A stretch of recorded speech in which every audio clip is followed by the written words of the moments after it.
اور ہم نے تورات کی تختیوں میں ان کے لیے ہر قسم کی نصیحت اور ہر چیز کی تفصیل لکھ دی. پھر ارشاد فرمایا کہ اسے مضبوطی سے تھامے رہو اور اپنی قوم سے بھی کہہ دو کہ ان باتوں پر بہت اچھی طرح عمل کریں. میں انقریب تم کو نافرمان لوگوں کا گھر دکھاؤں گا. جو لوگ زمین میں ناحق تکبر کرتے ہیں ان کو اپنی آیتوں سے پھیر دوں گا. اگر یہ سب نشانیاں بھی دیکھ لیں تب بھی ان پر ایمان نہ لائیں، اور اگر بھلائی کا رستہ دیکھیں تو اسے اپنا رستہ نہ بنائیں، اور اگر برائی کی راہ دیکھیں تو اسے رستہ بنا لیں. یہ اس لیے کہ انہوں نے ہماری آیات کو جھٹلایا اور ان سے غفلت کرتے رہے. اور جن لوگوں نے ہماری آیتوں اور آخرت کی پیشی کو جھٹلایا ان کے اعمال ضائع ہو جائیں گے.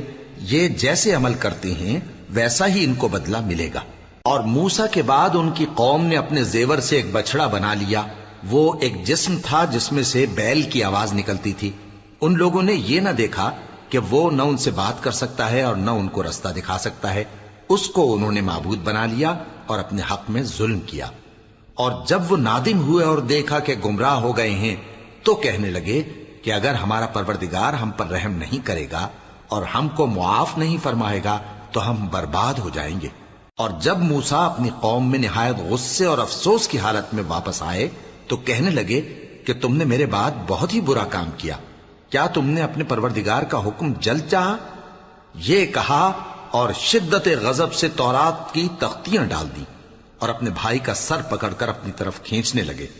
انہوں نے کہا کہ بھائی جان، لوگ تو مجھے کمزور سمجھتے تھے اور قریب تھا کہ قتل کر دیں، تو ایسا کام نہ کیجیے کہ دشمن مجھ پر ہنسیں اور مجھے ظالم لوگوں میں شامل نہ سمجھیے.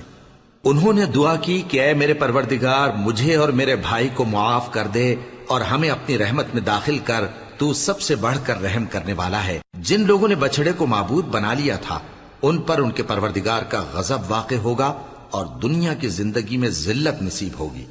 اور ہم افترا پردازوں کو ایسا ہی بدلہ دیا کرتے ہیں.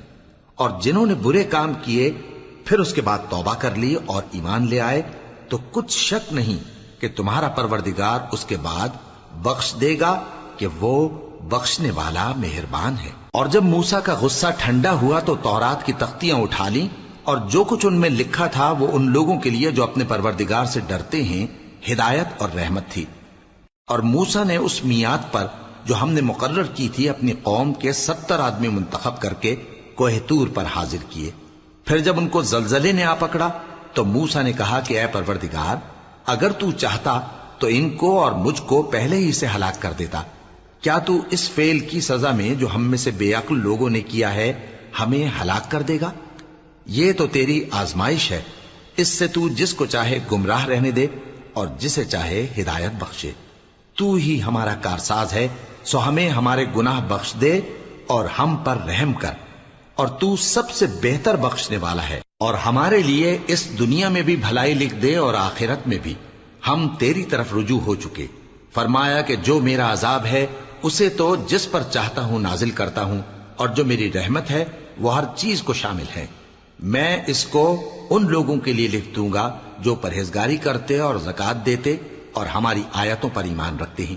وہ لوگ جو اس رسول یعنی نبی امی کی پیروی کرتے ہیں جن کے اوصاف کو وہ اپنے ہاں تورات اور انجیل میں لکھا ہوا پاتے ہیں، وہ انہیں نیک کام کا حکم دیتے ہیں اور برے کام سے روکتے ہیں، اور پاک چیزوں کو ان کے لیے حلال کرتے ہیں اور ناپاک چیزوں کو ان پر حرام ٹھہراتے ہیں، اور ان پر سے بوجھ اور طوق جو ان کے سر پر اور گلے میں تھے اتارتے ہیں. تو جو لوگ ان پر ایمان لائے اور ان کی رفاقت کی اور انہیں مدد دی اور جو نور ان کے ساتھ نازل ہوا ہے اس کی پیروی کی، وہی مراد پانے والے.